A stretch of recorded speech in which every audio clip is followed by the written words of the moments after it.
Mr. Nixon, what is the truth? Can we continue to have peace while Khrushchev is trying to stir up the whole world against us? Well, the truth is that we must continue to have peace. And we can if we continue to show firmness and strength to the communist world. Khrushchev is a cold, hard, ruthless man. He feeds upon weakness and doubt.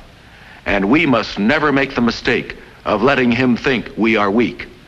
We must show him we are strong, economically and militarily, that we will not be coerced, that we will not tolerate being pushed around.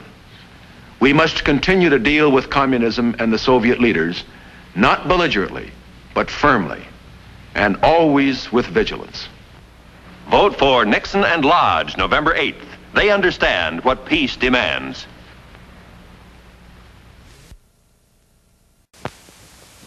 Here is President Eisenhower's decision on who is best qualified to follow him in the White House. Dick Nixon is superbly experienced, maturely conditioned in the critical affairs of the world. For 8 years, he has been a full participant in the deliberations that have produced the great decisions affecting our nation's security and have kept us at peace. He has shared more intimately in the great affairs of government than any vice president in all our history. He has traveled the world, studying at firsthand the hopes and the needs of more than 50 nations. He knows in person the leaders of those nations, knowledge of immeasurable value to a future president. By all odds, Richard Nixon is the best qualified man to be the next president of the United States. Along with the president, all America is going for Nixon and Lodge. Vote for them on November 8th. They understand what peace demands.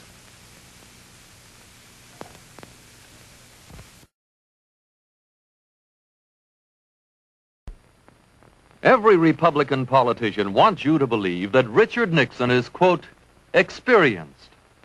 They even want you to believe that he has actually been making decisions in the White House. But listen to the man who should know best, the President of the United States. A reporter recently asked President Eisenhower this question about Mr. Nixon's experience. I just wondered if you could give us an example of a major idea of his that you had adopted in that role as the decider and final. If you give me a week, I might think of one. I don't remember. Because At the same press conference, President Eisenhower said, no one can make a decision except me. and as for any major ideas from Mr. Nixon, If you give me a week, I might think of one. I don't remember. President Eisenhower could not remember, but the voters will remember. For real leadership in the 60s, help elect Senator John F. Kennedy president. Kennedy, Kennedy, Kennedy, Kennedy, Kennedy, Kennedy, Kennedy,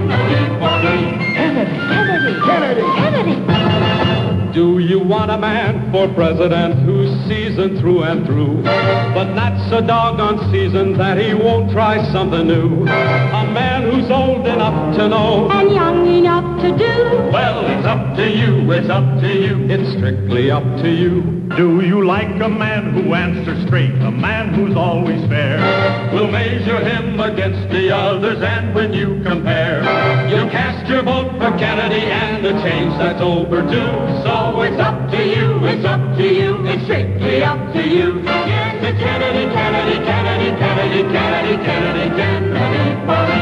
Kennedy, Kennedy, Kennedy, Kennedy, Kennedy,